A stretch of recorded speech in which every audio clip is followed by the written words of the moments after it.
Kay Congressman Toby Tiangco na mismo nang galing na alam daw ni PBBM ang umano'y korupsyon sa kanyang administrasyon. Miniting pa raw niya si Congressman Martin Romualdez at ngayon fugitive from justice Zaldico. Ano kaya ang masasabi ng palasyo sa mga pahayag ng kaalyado? Narito ang agenda report ni Ivy Reyes.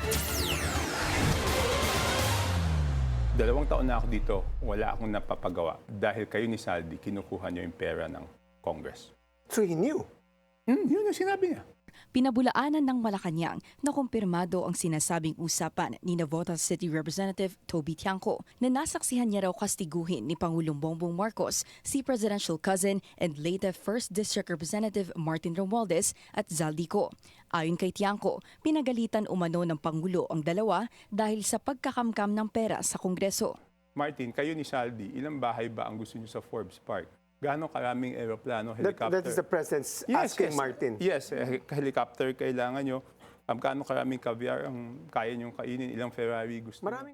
Ang pahayag na ito ni Tiangco ay isa sa mga ebidensyang tinitingnan ng kampo ni Attorney Ferdinand Topacio, former Ilocos Sur Governor Chavit Singson at former Congressman Jing Paras at Mike Defensor na alam ng Pangulo ang nangyayari sa kanyang bakuran. Pero sa parehong panayam, sinabi ni Tiangco na naniniwala talaga siyang na walang kinalaman si PBBM sa lahat ng usapin sa flood control scandal. The knowledge that there is corruption, but as stated by no less than a member of the legislature, Representative Toby Tiangco, who has no interest in impeaching the president. Kung alam naman pala ng Pangulo na may kumukubra ng pondo sa Kongreso, ano raw ang ginawa niya sa impormasyong ito?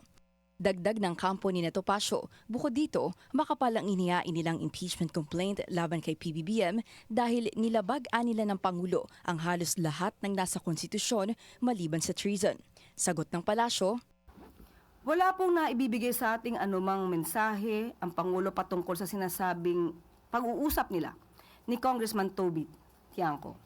Pero noon pa man, alam na natin na ang Pangulo ay tutol sa korupsyon.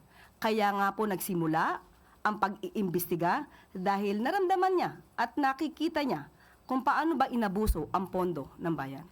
Si Tiangco ang campaign manager ng administration-backed Alyansa para sa Bayan noong 2025 midterm elections. First cousin din ni Romualdez ang asawa ni Tiangco na si Michelle Romualdez. Ang mismong nagsabi daw kay Tiangco na dumistansya kay Romualdez dahil masisira umano ang kanyang asawa kapag sumama sa kanyang pinsan.